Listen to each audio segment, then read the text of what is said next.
What's good, everybody? Mr. J here. Thanks for tuning in. Welcome to my very first episode of 2019. Well, with the new year here, it always presents a unique perspective to reflect back on your previous year and to set goals for the coming year. I know for me, 2018 will go down very cherished as an event-filled year. From getting married, to launching this very channel, to the Eagles winning the Super Bowl, and my son's very first birthday. It'll be a year that I will always remember. I'm looking forward to what 2019 has in store. As far as resolutions go, I'm not a big one resolution guy.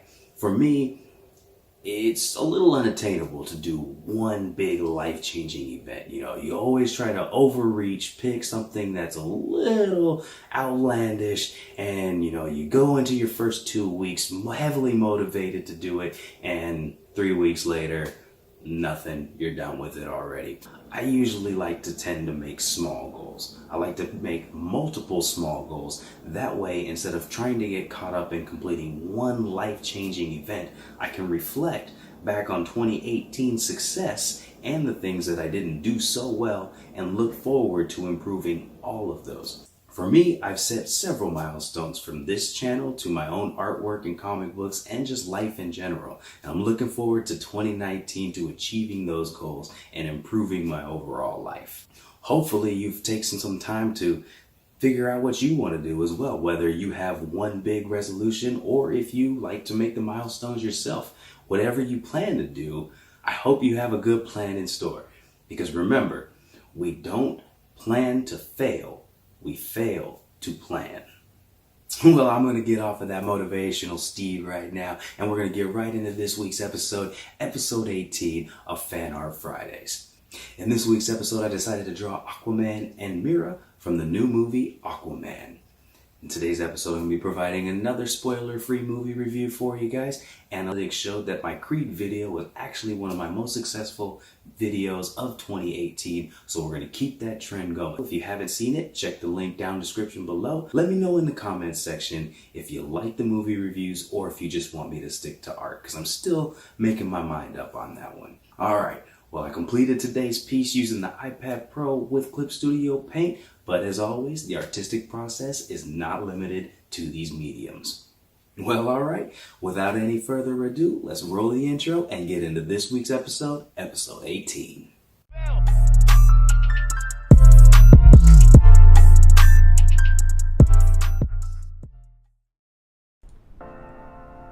Alright, Aquaman, starring Jason Momoa, Amber Heard, and Patrick Wilson. Directed by James Wan, is a sci-fi adventure flick that does what longtime Jason Momoa fans have been waiting for since 2008, and that's put Momoa back in Atlantis. For those of you who didn't catch that, that is a reference to Stargate Atlantis being unfortunately canceled long before its time. Rest in peace. In this movie, Momoa plays Arthur Curry, who finds out that he is the heir to the throne of the underwater city of Atlantis.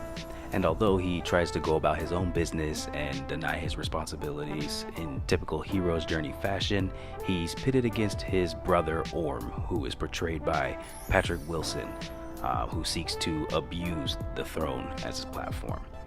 It's a generic story that echoes shades of Black Panther, Tron, and of course a little bit of Little Mermaid in there as well, but the narrative here isn't where the focus of the movie lies. The focus of the movie is an adventure, and it does a pretty darn good job of delivering on that.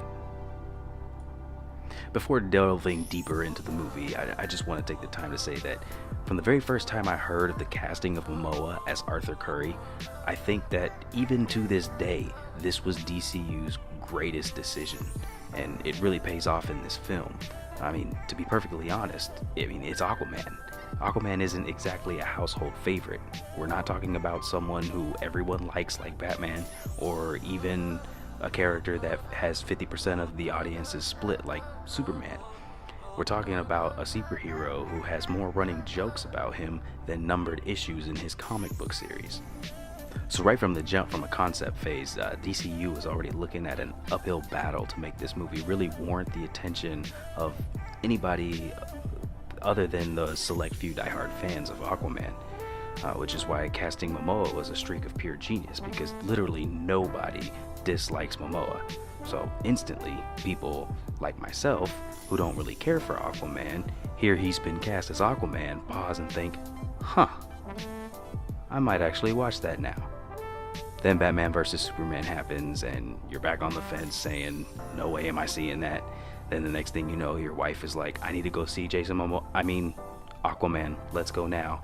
And you think to object, and then you find yourself thinking, what the heck. If nothing else, I'm sure Momoa will make me laugh a few times. And I think it's really important to lead off with that stroke of genius for casting Momoa in this role, because this movie really embodies Jason Momoa's persona.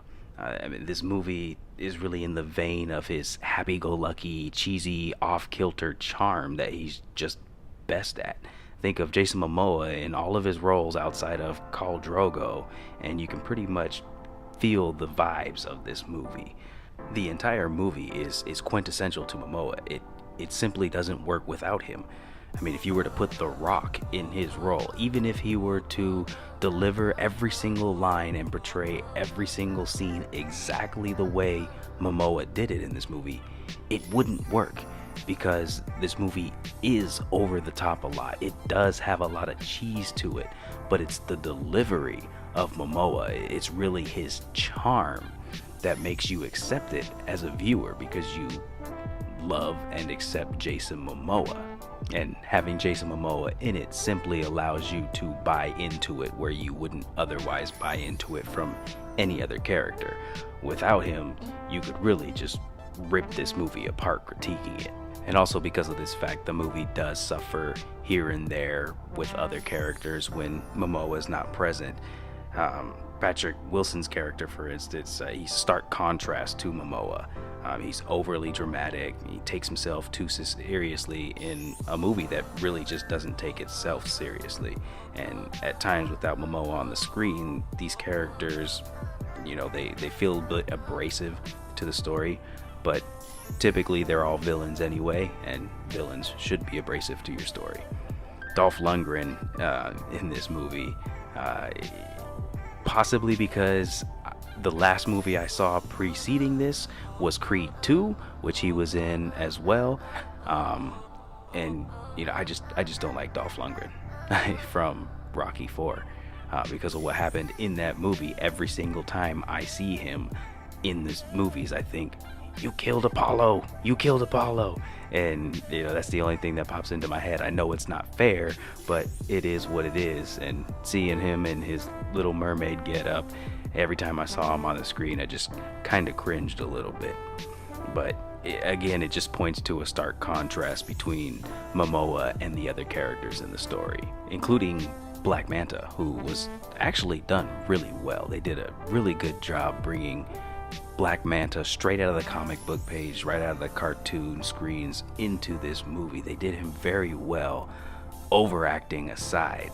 But the problem with Black Manta is that he was really annoyingly used as a plot device. He was in the movie, then he wasn't in the movie. He was showing up at random interjections, and you wanted to see more of him. You either wanted to see more of him, or you just kind of wished that, he was probably kept to a cameo scene at the very end to set up for the next movie. Unfortunately, we just didn't get enough of him. Visually, this movie is an absolute spectacle, and that just might be my love of aquatics, but I highly doubt it. If you have a TV with HDMR, well, when it comes out on video, you are going to be in for a treat. The colors are amazing, as well as the scenery.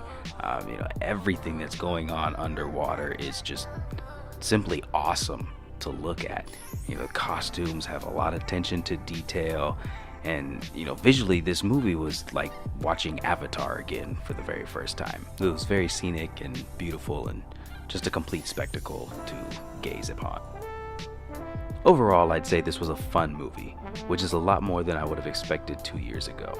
I could recommend this as a go see it, not exactly a must watch in theaters. I didn't not like the movie, but personally, if I could have seen it for free or after it come out, I'd probably just have been just as satisfied without spending the movie theater premium. I think where this movie suffers is, even though it's Jason Momoa and he delivers it well and entertainingly, as I said at the beginning, at the end of the day, it's still Aquaman.